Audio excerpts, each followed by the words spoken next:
We were doing stuff. Important business.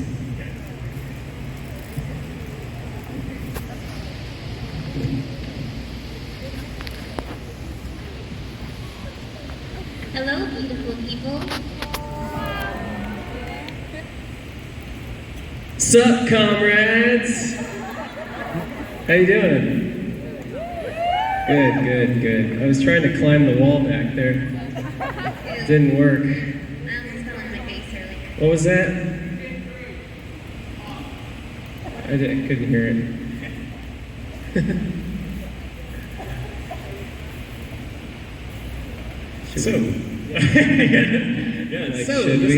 Should we go ahead and start? I think we should go ahead and start. So I think that the best idea would just be if you could, kind of mention maybe some of your work that you've done. Just kind of, everybody knows you probably mainly from, we've been talking about Genshin, we've been talking about everything else, but I know y'all have done a lot of other work. So Kayli, if you would like to kick it off here and just kind of mention some of the work that you've done and, just some highlights and things you would like to mention. Yeah, so aside from Keqing, I also play Amelia and ReZero, Alice in Sword Art Online, and Rita in Cocogoat, to name a few. Oh, my voice just cracked. I voice Akira Fudo in Devil May Cry Baby, Doppio in JoJo's Bizarre Adventure, Tadano in Agretzko, Cold Bryce in Attack on Titan, and many others. But I think people know me mostly from Tartaglia, aka Childe, aka Ajax, aka lover of Snezhnaya Queen, from Genshin. From the memes. From the memes. Yeah. So, I guess I'll just kind of start it off with maybe just like a question, just to kind of, get you a little more, or get maybe everyone here kind of more involved with, the process. People don't really feel too comfortable, asking questions or anything like that. And so, I guess how did you get started? Whoever wants to take this, you can go ahead and take this and just, kind of what happened there. How did that all happen? Just like voiceover in general? Just kind of in the industry, like, is there something that just sparked, like, hey, I want to get out there and be a voice actor? Was it like, hey, someone asked me to be in a commercial and all of a sudden I started getting work, or, just how that happened? Yeah, so I actually came into voiceover wanting to be in voiceover. When I was a kid, I really loved singing and I loved acting, but times were like really tough for my family and we moved around a lot. And I found a really cool community online for voice acting, like anime and all of that stuff, and fell in love with it, and that was like my comfort. And I just stuck with it. It was like the one thing that I kept going back to from the time I was like 12 years old. And I'm just really lucky that I was able to like actually make a career out of it and make it happen.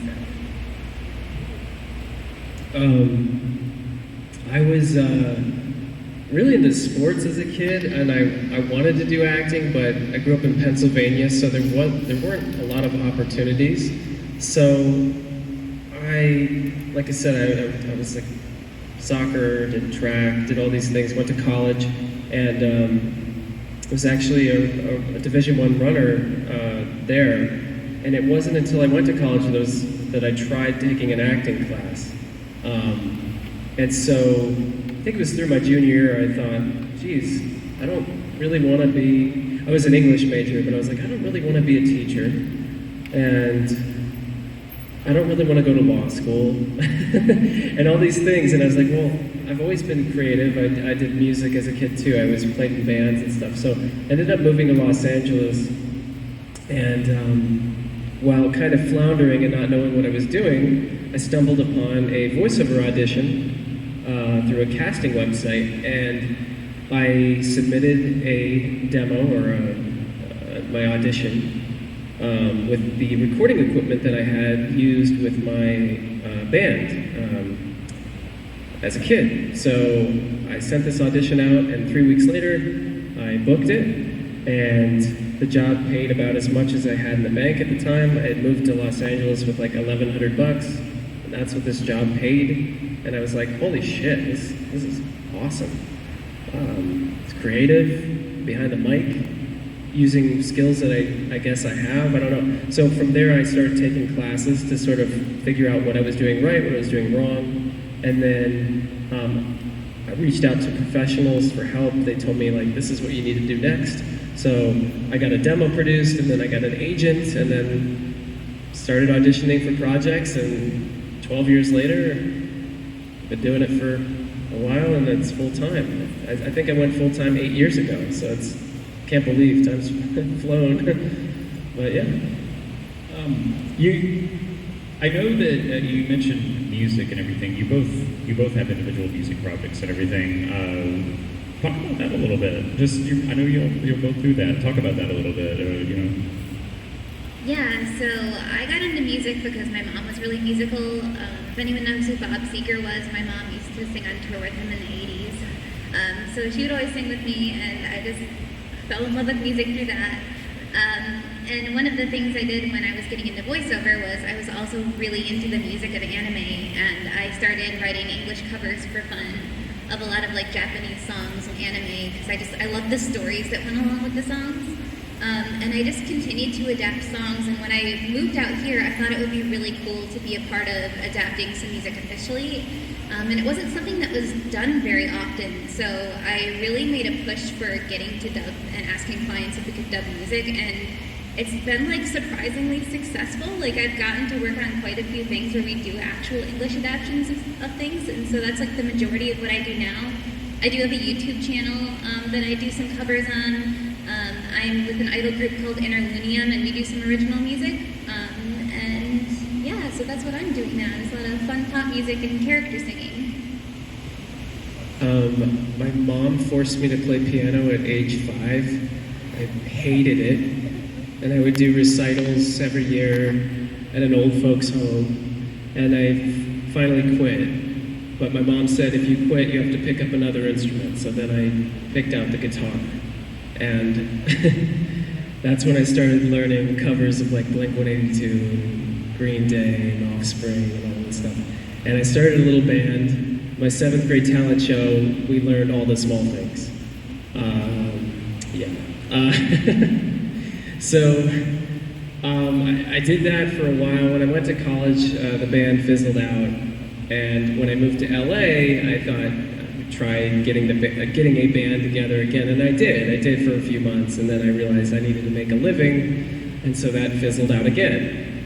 Well, after getting into voice acting and starting to do it full time, I realized I had the time and resources to get back into it. So about 5 years ago, I met my bandmate on a double date with 2 ladies named Alexa. They were both named Alexa.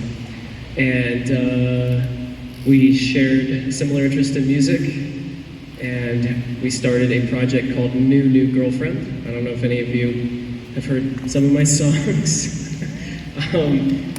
But yeah, it's really cool because I'm coming back to something that was probably my first passion in life, was music. So we are actively putting out more music, and thanks to largely the Genshin fandom, we are getting some ears on our music.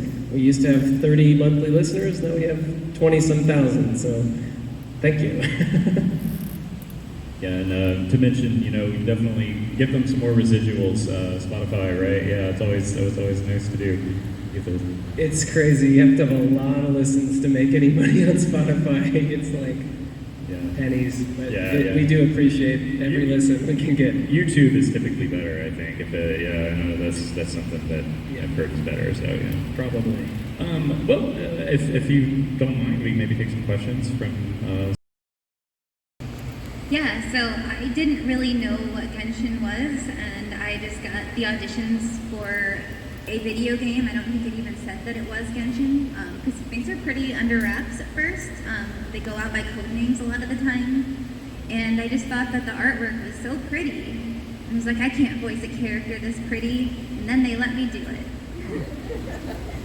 Yeah, we get, they're called sides or copy. It's basically a script.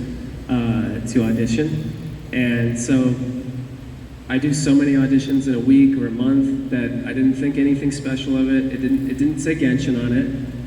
I think it may have said Childe, and it gave me a brief description of like what he was like. And I think it may have said that he seems to be confident, but a little duplicitous. Like you can't tell whether he's good or bad. He's got a little bit of both going on.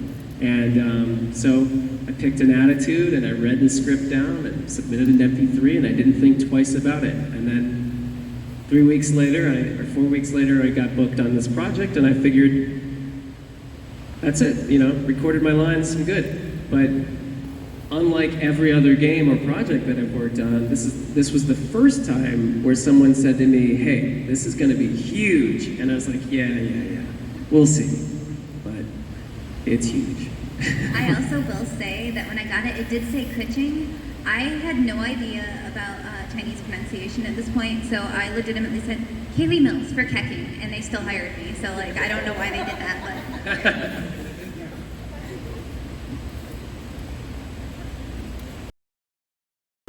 As Childe, you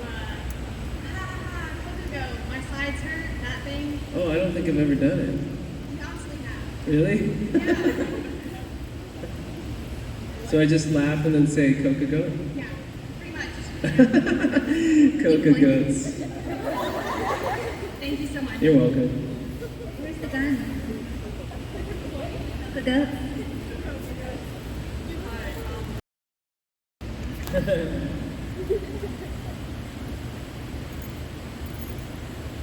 D-Luke of Mondstadt. Thank you for your time. Osmanthus worm. Tastes the same as I do.